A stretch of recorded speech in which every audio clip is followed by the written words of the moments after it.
C'est un livre qui se déroule, tout d'abord, des siècles après la fin de la deuxième Union soviétique. Donc on est dans le mythe, dans la fiction, et dans une Sibérie très belle, tout en taïga, en forêt, en steppe, en rocaille, où la nature est omniprésente, et une Sibérie qui a été rendue inhabitable par une série d'accidents nucléaires localisés qui se sont étendus sur toute la planète, mais le livre se passe dans cette Sibérie-là. Et là,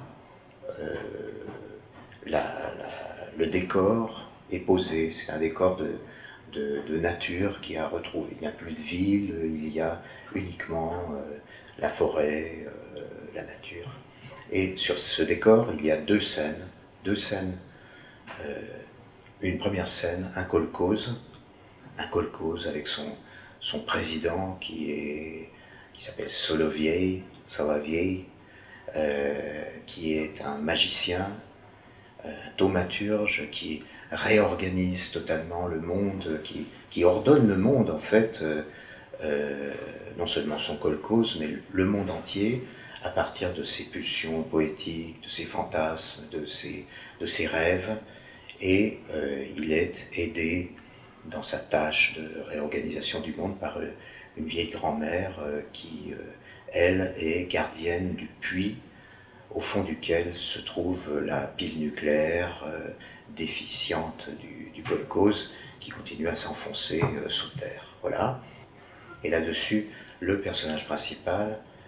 Kronauer, qui porte le même nom qu'un écrivain post-exotique, mais qui n'est pas l'écrivain post-exotique, Kronauer, qui est un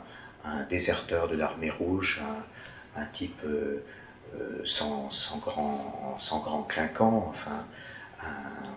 je dirais pas un pauvre type, mais un soldat absolument pas épique, va s'installer dans ce kolkhoz, et il éprouve très rapidement un fort désir pour toutes ces filles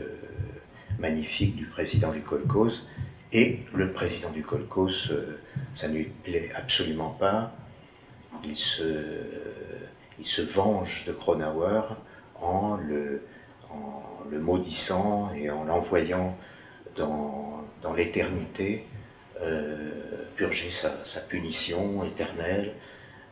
et Kronauer va errer comme ça pendant des siècles dans une taïga de plus en plus sombre, de plus en plus inhabitable. Alors ça, c'est la première scène. Sur le même décor, on a une deuxième scène qui est un train, une voie ferrée plus exactement, sur laquelle circule un train unique, un convoi dont les occupants sont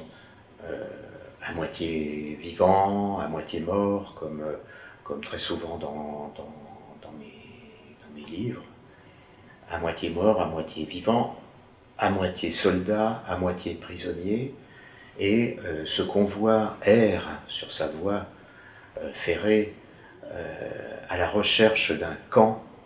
où enfin leur errance se terminerait. Ils sont à la recherche de ce repos, et le camp est introuvable, et quand ils trouvent enfin un camp, ils voudraient être accueillis à l'intérieur, mais on leur refuse l'entrée, on leur tire dessus et ils doivent repartir. C'est un